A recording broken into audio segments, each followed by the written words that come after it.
মানিকগঞ্জে বাউল শিল্পী আবুল সরকারের ভক্তদের উপর হামলা চালিয়েছে তৌহিদি জনতা। এ সময় হতাহতের ঘটনা ঘটে। আহতদের ৩ জন বাউল শিল্পী আবুল সরকারের সমর্থক এবং একজন অন্য পক্ষের। ঘটনার পর এলাকায় অতিরিক্ত পুলিশ মোতায়েন রয়েছে।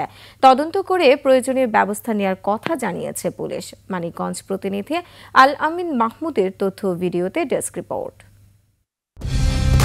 কালার এক্সপার্ট, জর্জ স্যাপ এবং মাইল্ড অন হ্যান্ডস টেকনোলজি সমৃদ্ধ অরিক্স ক্রিস্টাল ওয়াশ আপনার লন্ড্রি এক্সপার্ট।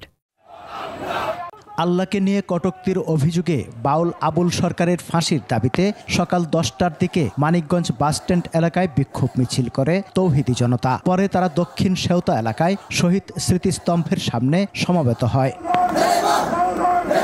এ সময় আবুল সরকারের মুক্তির দাবিতে মানববন্ধনে অংশ নেওয়ার জন্য কয়েকজন বাউল ওই স্মৃতিস্তম্ভের সামনে অবস্থান করছিল। তাদের দেখে মিছিলে অংশগ্রহণকারীরা ধাওয়া করে। এ সময় 3 জন বাউল ও তৌহিদি জনতার একজন আহত হন।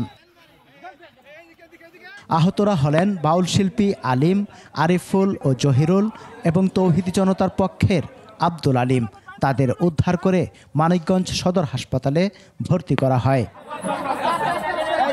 পুলিশ জানায় পরিস্থিতি এখন নিয়ন্ত্রণে। অভিযোগ পেলে তদন্ত করে ব্যবস্থা নেওয়া হবে। একটি অংশ ওদেরকে দেখতে পেয়ে এখান থেকে ধাওয়া করে এবং ওইখানে গিয়ে তাদের উপরে চড়াও হয়। আমরা পুলিশ বিজয় মেলা মাঠের পাশেই ছিলাম, আমরা কাছাকাছি ছিলাম। আমরা যত দ্রুত সম্ভব পরিস্থিতি আমাদের নিয়ন্ত্রণে এনেছি। এর আগে বৃহস্পতিবার মাদারীপুরের এক গানের অনুষ্ঠান থেকে গোয়েন্দা পুলিশ আটক করে বাউল আবুল সরকারকে। সমর ইসলাম, 21 টেলিভিশন।